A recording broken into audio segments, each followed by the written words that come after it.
Yeah, I didn't like that. Oof.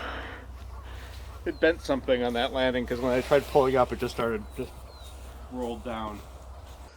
Bit of an after action on the T-45 back at the shop. Didn't do one at the field because losing light and wanted to keep flying with everything else I brought. So here we go. It's looks like damage to the canopy, a little bit of a piece. The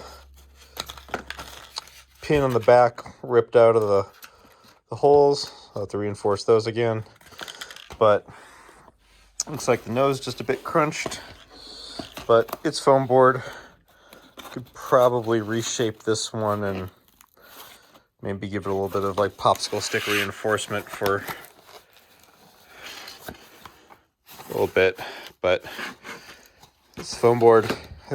It'll fly with a bit of hot glue. So now back to the root of the problem, as hopefully you saw on the video, which I haven't reviewed yet.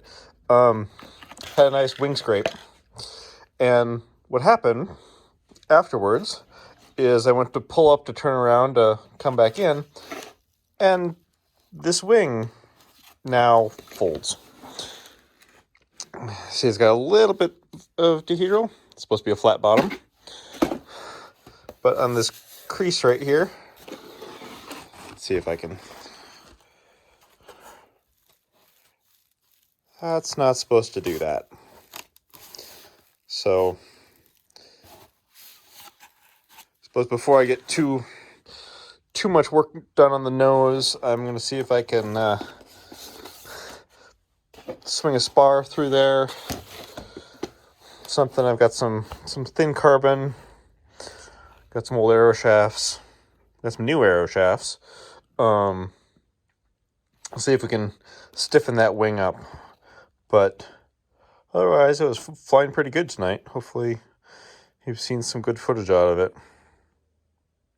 But should be in the air again without too much work.